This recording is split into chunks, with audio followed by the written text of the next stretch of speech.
In this video, I'm going to analyze some extremely rare data to be able to tell you once and for all what are the best affiliate niches on the planet. My name is Matt Diggity and I make a full-time living off of building affiliate websites through my company LeadSpring. I've teamed up with my buddies at Empire Flippers, the biggest curated marketplace for affiliate websites, to mine some killer data about affiliate niches. Empire Flippers helps affiliate website owners sell their sites to potential buyers. When doing so, they gather a ton of information. Information like, what is the niche? How much money does it make? How much content was added to the site? How many links were built? And how many hours per week did it take to run it? And they've agreed to send me these stats for every affiliate and display ad website they've sold since January 2019. That's over 300 of them. And I'm going to crunch these numbers to figure out which niches are the best to get into from multiple perspectives. Here's how I'm planning on attacking this challenge. Sure, we're going to look at the obvious stuff, like which niches on average made the most money. But what I think you're really going to be interested in is which niches have the best return on investment, or ROI. Sure, a niche that makes 20K per month is great, but not if it takes 18K per month to attain it, right? We're looking for the opposite, where a site is making 20K per month, but it only takes pennies to run it. And for that, I'm going to look at the two most important costs that affiliates spend on when building affiliate websites,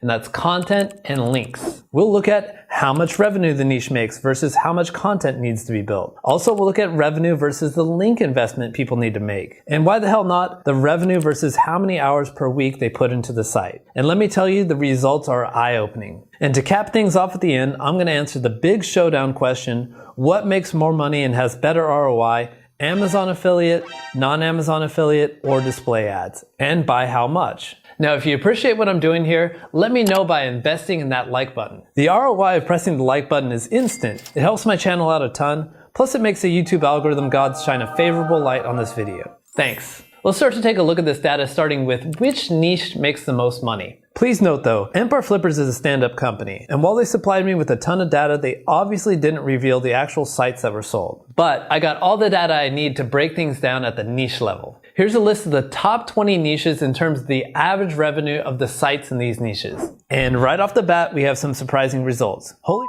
no pun intended, I didn't expect to see the religion and spirituality niche coming up as number one. For those that aren't familiar with this niche, it has a lot to do with horoscopes, spiritual and psychic readings, along with getting your astrological sign plotted out and stuff like that. And you might be surprised to know that a lot of these affiliate programs are high ticket, like this one from Psychic Source that pays $100 per customer you send to them. Second overall, we have the jewelry niche, which can get into stuff like recommending necklaces and rings to buy for your significant other. But instead of sending people to Amazon, I'd be sending them over to someone like this who pays 10%. Then in third, we have the lifestyle niche, which sounds very broad, and that's because it is. But think of stuff like backpacking and digital nomadism, which is extremely popular in this global age. Or even gardening falls under lifestyle, and my boy Kevin be killing it in this niche. But one thing I wanted to point out, in some of these niche categories, Empire Flippers didn't sell a huge number of sites in the niche, and it's sort of skewing the data. For example, there were only 2 sites sold in the religion and spirituality niche, and one of them was making $24,000 per month, and the other was making $1,000. So it makes it seem like the religion niche is the bomb when we just really don't have enough data. I've highlighted the niches where we don't have enough data, so let's now remove them to see how things change. Okay, this looks different indeed. Now we have news and education in first place with an average earning of about 8K per month. Bear in mind that there's a big spread with the lowest news site making $800 per month and the largest one making 20K. Sites in the education niche can cover topics like how to prepare for exams and certifications, which I know from experience is very lucrative. News, I'm going to assume, is just news, and they're going for a display ad monetization strategy here. After that, we have finance, which has always been a huge niche. Typically, finance is all about stuff like personal finance, credit, debt, etc. Like NerdWallet, which I'm sure you've seen before. And then in third, we have the bed and bath category, which most definitely includes the infamous mattress niche. Enter at your own risk, just bear in mind that people love to play naughty in this niche. And I'm not just talking about negative SEO here, even the product manufacturers you're supposed to be working with can play hardball. Now just for funsies, which niche do you think had the overall #1 highest earning site? This one shocked me, but it was lifestyle. A lifestyle site was making nearly $45,000 per month. Whoever that was, good for you, Coconut Cowboy.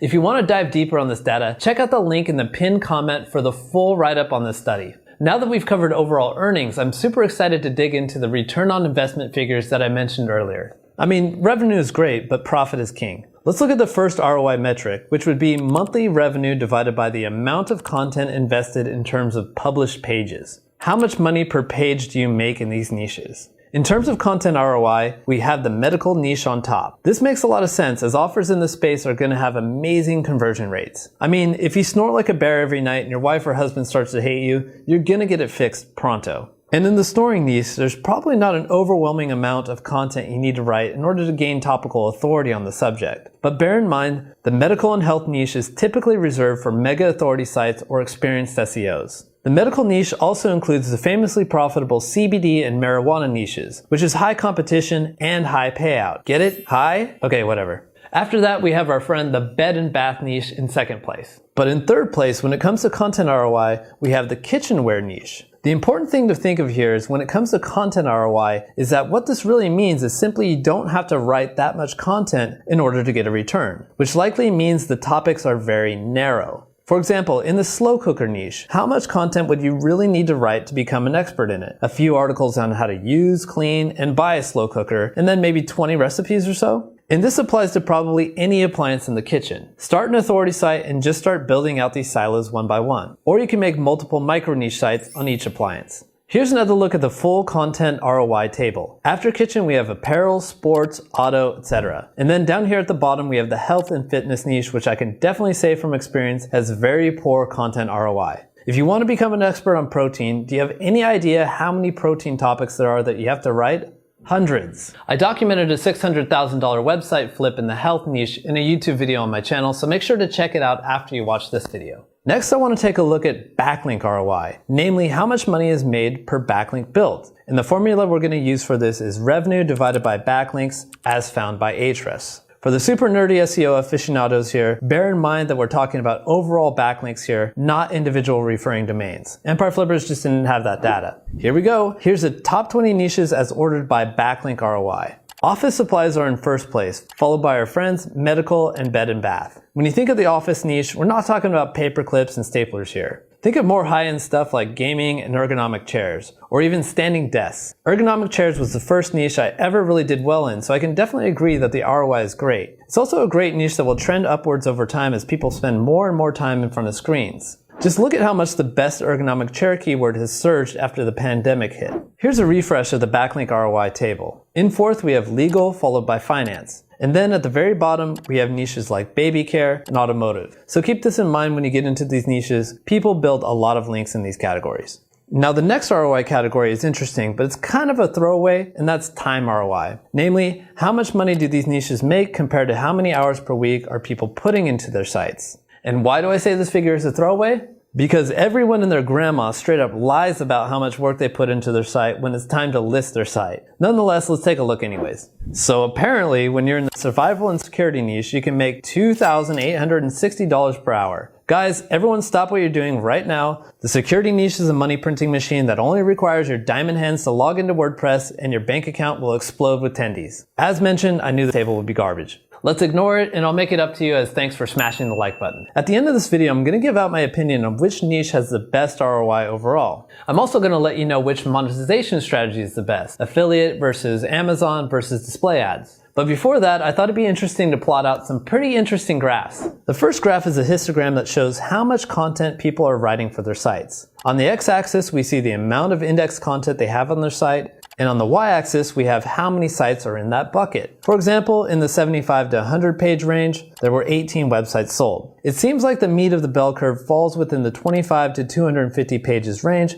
which seems about right just based on what I find when I'm doing my day-to-day affiliate research. Similar to the first histogram, I have another one for backlinks. On the x-axis, we have the number of backlinks that were built to these sites, and on the y-axis, we have how many sites actually fell within that range. You can see here that most sites have between 250 and 2,000 links built to them, with a peak between 250 and 750 links. As mentioned before, we're talking about total backlinks here, not referring domains. And if you want to dig down to the niches themselves, here's a scatter plot showing how earnings stack up in the home niche versus how much content was published. Each of these dots represents a site that was sold in the home niche. On the x-axis, we have the number of published pages. The y-axis represents the average monthly income of the site. As you can see, there's a wide range of earnings per content published, but you can definitely see a trend line here. The more you publish, the more you're likely to make. Similarly, here's a home niche scatter plot for backlink ROI. And once again, you can see that generally, the more links a website has, the more money it makes. With some anomalies, of course. If you want to see scatter plots like these for all the top niches, check out the full write-up of the study, which I've left a link for in the description. Now, before I get into which is the best niche overall, let's answer the question, which monetization strategy is the best hands down? And the battle is between straight up affiliate, Amazon affiliate, and display ads. When it comes to average monthly revenue across all sites that Empire Flippers sold, here's how they all stack up. Affiliate is on top with about $5,500 monthly revenue, followed by display ads with $3.6K, and then Amazon Associates with $2.7K. I freaking knew it, Amazon. You suck. If you ever wanted to know why one of the first videos in the Affiliate Lab is literally called Why We Don't Use Amazon, here's your reason. They suck. Whenever you hear an affiliate marketing guru tell you, Amazon has low commission rates, but you make it up because they convert so well, now you know to run away. Let's get back to this table. When we're talking about affiliate, we're just talking about non-Amazon. That could be promoting offers through ShareASale or through ClickBank, or even working one-on-one with manufacturers directly, which is my favorite way to operate. Most affiliate programs give commissions in the 10 to 50% range, which makes it no surprise whatsoever that this category came out on top. If you're looking for some recommendations on what are my favorite high-ticket affiliate programs, I left a link to a video in the description. So make sure to check it out after you're done watching this video. In second place, we have display ads, which I have to say kind of surprised me that they came out on top of Amazon. My recommended display ad networks are AdThrive, Mediavine, Ezoic, and Newer. Next, let's look at how much content and links are typically built in each of these monetization categories. In terms of content, display ads require the biggest investment, which makes sense. With ads, you're trying to write and rank for as much content as possible so you can slap display ads on it. After that comes affiliate, and after that comes Amazon Associates. There's one thing to say about Amazon, I suppose you could say that you can build small sites. Then, if we look at the backlink column, display ads is on top again. But this begs the question, are people building more links to their display ads sites, or are they just coming in naturally because the nature of display ad sites causes them to create tons of informational content that could attract more links? Either way, display ad sites have more links, followed by Amazon, and then followed by affiliate. Alright, now it's time to look at ROI for the various monetization types. When it comes to content ROI, me, Amazon is on top. You'll earn more money per page of content written on Amazon sites than both affiliate and display ads combined. Why? I can't be totally sure, but I think it's because you can make these hyper-targeted micro-niche sites around a single product, like miter saws, that don't need a whole bunch of supporting content to rank. When it comes to backlink ROI, we have affiliate on top, followed by Amazon, then followed by display ads. Again, with more ROI than the other two combined. Now, based on this data, have I changed the way that I want to monetize my sites? Not at all. Traditional affiliate sites make more money overall and still have great ROI. Plus, you can diversify your income sources and not rely on a company that doesn't give a doo-doo for its affiliates. So, it's time to answer the overarching question, which is the best affiliate niche, hands down? We've looked at overall earnings where the spirituality, lifestyle, and jewelry niches reigned. But we have to consider ROI too, and these niches showed up outside of the top 20. So based on a lot of deliberation, I've decided to give the best niche award to the medical niche. Again, medical includes CBD, physical ailments like snoring, and medical devices. The medical niche only showed up as number 4 on the redacted overall monthly revenue list, but in terms of content ROI, it showed up as number 1, and it was number 2 on the backlink ROI list. So good for you, medical niche. Keep doing your thing. As a friendly reminder, if you want more data, more graphs, and just want to dig into the weeds on my research, make sure to check out the full post in the description, and make sure to subscribe for more videos just like these. Plus a big thanks to Empire Flippers for the data that made this study possible.